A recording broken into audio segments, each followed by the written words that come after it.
پہلے تو میں آپ کے تو پروگرام کے توسط سے یہ واضح کر دوں کہ ابھی تک بہت سارے پڑھے لکھے لوگ بھی یہی کہتے ہیں کہ روس ٹوٹ گیا. روس جیسا تھا ویسے ہی ہے، جیسا 1840 میں تھا، 1804 میں تھا، ویسے ہی ہے، کبھی نہیں ٹوٹا وہ. تو عمومی طور پہ تو یہ سمجھا جاتا ہے ہمارے ہاں کہ گورباچوف نے روس کو توڑا. نہیں، گورباچوف نے روس کو بالکل نہیں توڑا. گورباچوف نے روس کو بالکل نہیں توڑا، اس لیے کہ وہ اتنے ریزیڈینٹ لوگ ہیں، وہ تاریخ کا ہر جبر برداشت کر لیتے ہیں. ان کا ایک فقرہ ہے، پجیوم پس موترم، جیتے رہے تو دیکھ لیں گے. بات یہ ہے کہ یہ پروپیگنڈا ہی ہے ویسٹ کا. پوتن بالکل بھی ظالم نہیں ہے. آپ میرے ساتھ چلیں، ہم سڑک پہ کھڑے ہو کے پوتن صاحب کو گالیاں دے کے باتیں کریں گے. انہوں نے اپنے پروپیگنڈس کو، جو اپنے مخالفوں کو مروا دیا. جی ہاں، مروایا ہوگا، ہمارے پاس کوئی ثبوت ہے؟ کون نہیں مرواتا؟ یہودی تو مکس ہو گئے نا ہر طرف یار. یہودیوں نے سارے، مثلا میری بیوی کا جو خاوند تھا وہ یہودی تھا، لیکن وہ ایتھیسٹ تھا، وہ تو اپنے کو یہودی نہیں کہتا. اچھا، رشیا میں آپ کیسے گئے اور وہاں کیا کرتے تھے؟ روس جی ایسے تھا کہ میری جو پہلی بیوی کے ساتھ وہ وجہ ہماری معیشت تھی، کیونکہ میں پولیٹیکلی انوالو تھا لیفٹ کی موومنٹ میں کلینک پہ بیٹھتا نہیں تھا، پیسے ہوتے نہیں تھے، بچے بڑے ہو رہے تھے، تعلیم کے اخراجات تھے، گھر کے اخراجات تھے، ایک سٹینڈرڈ کے اخراجات تھے. پھر ہم شکر الحمدللہ ہم بڑے مہمان نواز واقع ہوئے تھے. میں کبھی بھی 5-6 آدمیوں کے علاوہ جو بھی چاہے نہ بھی ہو مریضوں کو پکڑ کے بٹھا لیتا تھا، کھانا کھاتے تھے. تو یہ میرے للے تھے. بیوی پریشان تھی، تو ہمارے اختلافات بڑھتے چلے گئے.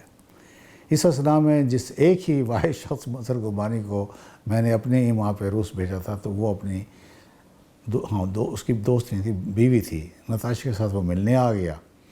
اور اس نے جب دیکھا کہ ہمارا آپس میں وہ جھگڑے چلتے ہیں، تو اس نے مجھے کہا کہ ڈاکٹر صاحب آپ تھوڑا عرصے کے لیے وہاں روس آ جائیں میرے پاس، تو اس اثناء میں بھابھی بھی ذرا ایزی ہو جائیں گی.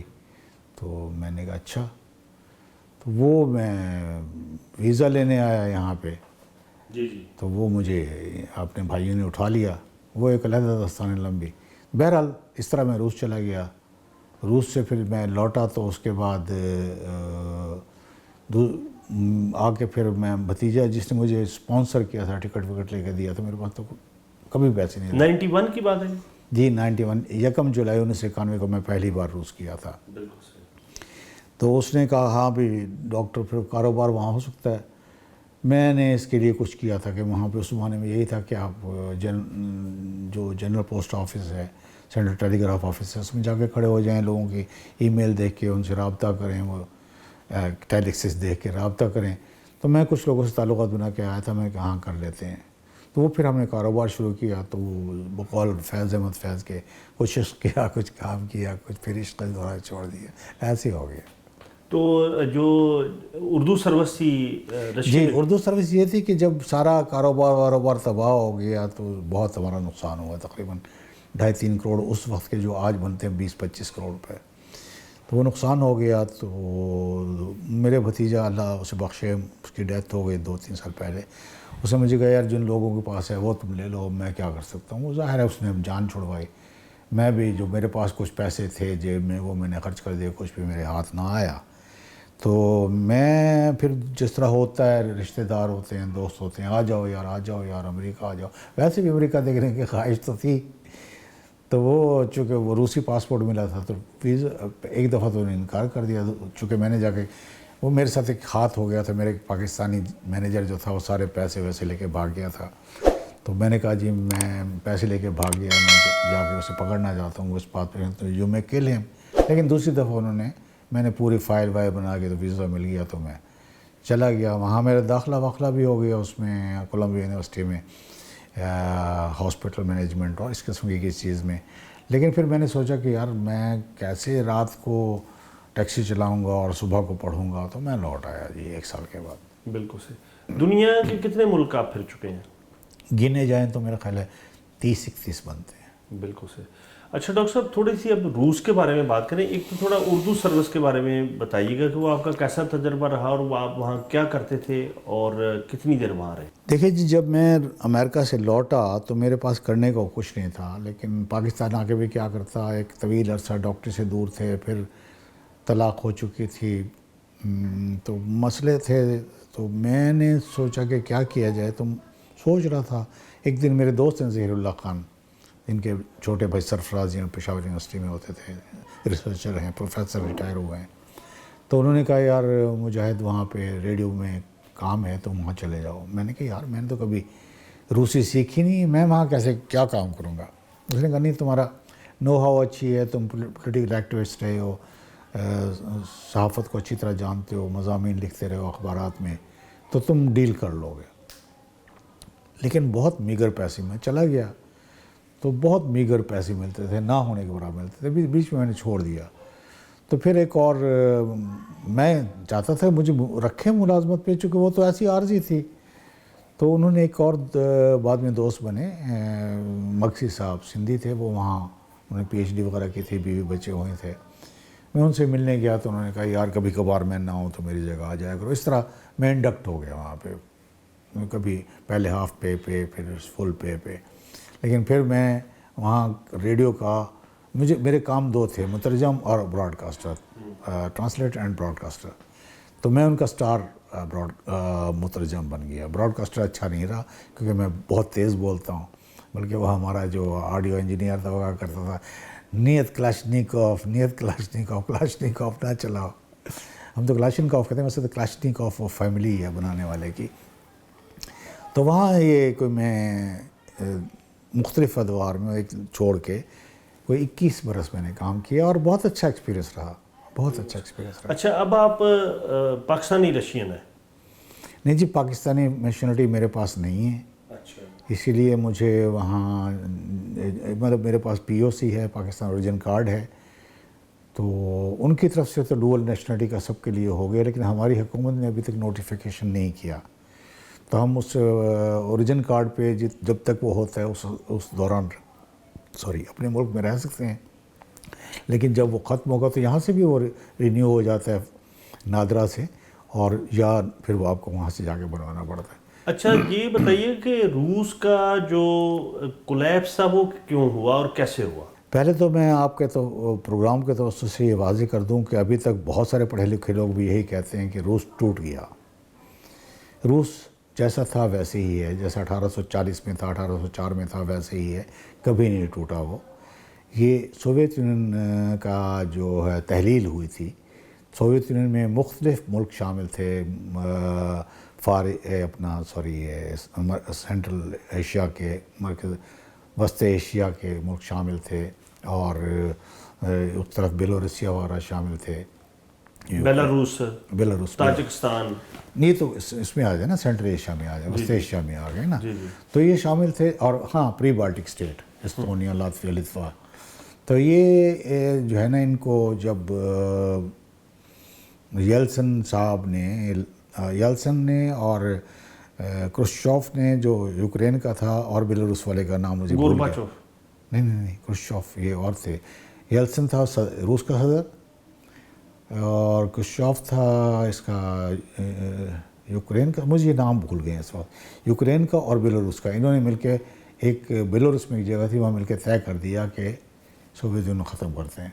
سب سے پہلے انہوں نے کیوں دیا ان کو، کیونکہ نزدیک ترین تھے یورپ کے یہ پری بالٹک اسٹیٹ کو، وہ جدا ہوئے، پھر ساروں نے جدا ہونا شروع کر دیا، سارے جدا ہو گئے۔ اور گورباچوف کے زمانے میں آگے سارا، گورباچوف کے دور میں نہیں، یلسن کے دور میں گورباچوف نے کچھ نہیں کیا۔ گورباچوف نے تو پریسترائکا پہ کتاب لکھی تھی، اور پریسترائکا کے بارے میں بتایا تھا کہ پریسترائکا کا مطلب ہے تعمیر نو، اس کا دوسرا حصہ تھا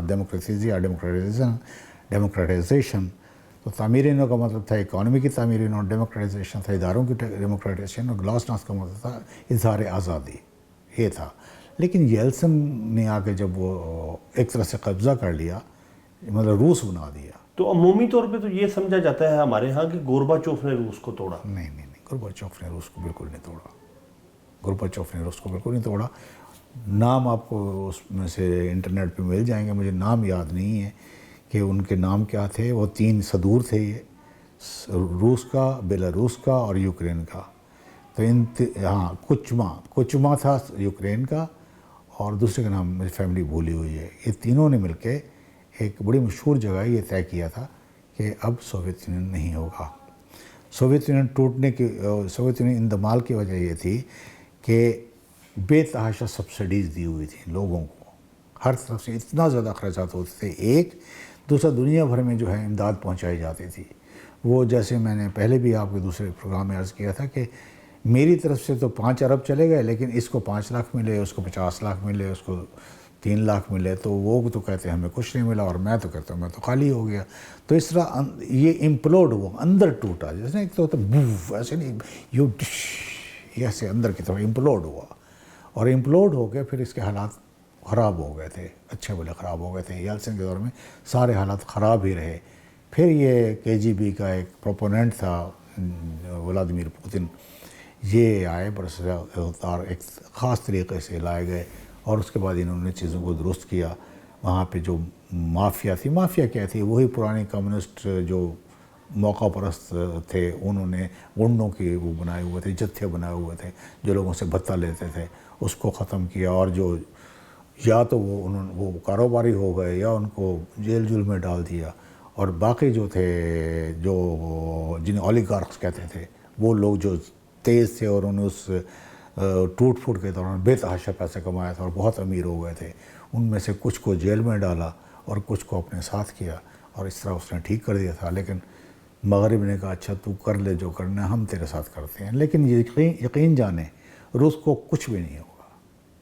اس کی کیا وجہ؟ اس لیے کہ وہ اتنے ریزیڈینٹ لوگ ہیں, وہ تاریخ کا ہر جبر برداشت کر لیتے ہیں. ان کا ایک فقرہ ہے, پجیوم پس موترم, جیتے رہے تو دیکھ لیں گے. بالکل صحیح. اچھا یہ ذرا بتائیے گا کہ ولادیمیر پوتن کے حوالے سے تو یورپ یا ویسٹرن دنیا میں بہت پراپوگنڈا ہے کہ جی وہ بڑا جابر ہے, ظالم ہے, ڈکٹیٹر ہے, اور جس طرح اس نے اپنے اپوزیشن لیڈر نولنی کو مروا بھی دیا جیل میں, تو آپ کس طرح؟ نہ جھوٹ ہے, مروا دی ہے, بکواس ہے. بات یہ ہے کہ یہ پروپیگنڈا ہی ہے ویسٹ کا. پوتن بالکل بھی ظالم نہیں ہے. آپ میرے ساتھ چلیں, ہم سڑک پہ کھڑے ہو کے پوتن صاحب کو گالیاں دے کے باتیں کریں گے, یہاں پہ کر کے دکھائیں ہمیں پکڑ لیں گے, وہاں ہمیں کوئی نہیں پکڑے گا. ٹھیک ہے نا جی. بات یہ ہے, پوتن صاحب کہہ چکے تھے کہ یہ ہماری جمہوریت ہے, ہر ملک کی اپنی جمہوریت ہے, ہماری کنٹرول ڈیموکریسی ہے. اس کو آپ ڈسٹیبلائز کرنے کی کوشش کرتے ہیں. نوالنی جیسے آدمی کو جو کچھ بھی نہیں تھا اس کو آگے لائے آتے ہیں, تو اس نے جب وہ سارا کچھ وہ قوانین توڑے, اس کے حساب سے وہ جیل میں گیا, اور جیل میں وہ مر گیا. تو یہ اس میں اچھا رہی بات کہ انہوں نے اپنے پروپوننٹس کو, جو اپنے مخالفوں کو مروا دیا. جی ہاں مروایا ہوگا, ہمارے پاس کوئی ثبوت ہے؟ کون نہیں مرواتا؟ ویسے یہ اسٹالن کا اصول تھا کہ نیت و چلاوک, نیت و پرابلم. آدمی نہیں ہے تو مسئلہ بھی نہیں ہے. دیکھیں انہوں نے وہ چچنیا کی جنگ کو ٹھیک کر دیا تھا, دیکھیں نا شام کی جنگ کو ٹھیک کر دیا تھا. میں بالکل حامی نہیں ہوں سارا اس کا, لیکن ان کے اپنا ایک طریقہ ہے. بھائی وہاں پہ تو جمہوریت آئے جمعہ 8 دن ہوئے ہیں نا یار. تم توقع کرو کہ جہاں پہ 750 سال سے جمہوریت برطانیہ والی, یا 650 سال سے ہے فرانس والی, یا 450 سال امریکہ والی, ویسے وہ ایسا نہیں ہے. وہاں پہ نہ وہ اس طرح خوشحالی ہے, نہ اس طرح زندگی کا معیار اعلیٰ ہے, اور نہ اس طرح کے رویے ہیں. وہ بالکل اور طرح کے لوگ ہیں, اور وہ کبھی زیر نہیں آئے کسی کے. اچھا ڈاکٹر صاحب, کتنی ریاستیں ہیں روس میں؟ دیکھو جی تعداد تو مجھے معلوم نہیں. اس میں اس کے یہ ہے کہ اس کے بہت سارے صوبے ہیں, اس میں کئی ریپبلکیں ہیں, جس میں کچھ نام مجھے یاد ہیں.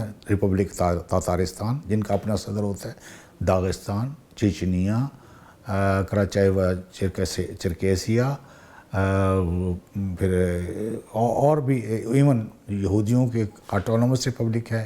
پھر کچھ خطے ہیں, کچھ وفاقی خطے ہیں, بہت سارے ہیں. مجھے یہودیوں کے کیا نام ہے؟ وہ ہے یہودیوں کی خود مختار ریپبلک. نہیں, نام اس کا کیا ہے؟ Autonomous republic of Jews. اچھا, یعنی وہ اکثریت میں یہودی نہیں یہودی تھے اس زمانے میں جب اسٹالن نے بنائی تھی نا. اب تو یہودی تو چلے گئے, اسرائیل چلے گئے, مطلب ہیں صحیح, کوئی اسرائیل چلے گئے, وہاں روسی رہتے ہیں زیادہ, روسی بھی ہیں یہودی بھی ہیں. یہودی تو مکس ہو گئے نا ہر طرف یار. یہودیوں تو سارے, مثلا میری بیوی کا جو خاوند تھا وہ یہودی تھا, لیکن وہ ایتھیسٹ تھا, وہ تو اپنے کو یہودی نہیں کہتا. یا اس کا جو بیٹا ہے وہ تو اپنے کو کرسچن کہتا ہے. اس کے جو ہے راہب کی بیٹی سے شادی ہوئی ہے, وہ بہت عیسائی ہے, کہ ماں کا مذہب اس نے اختیار کر لیا.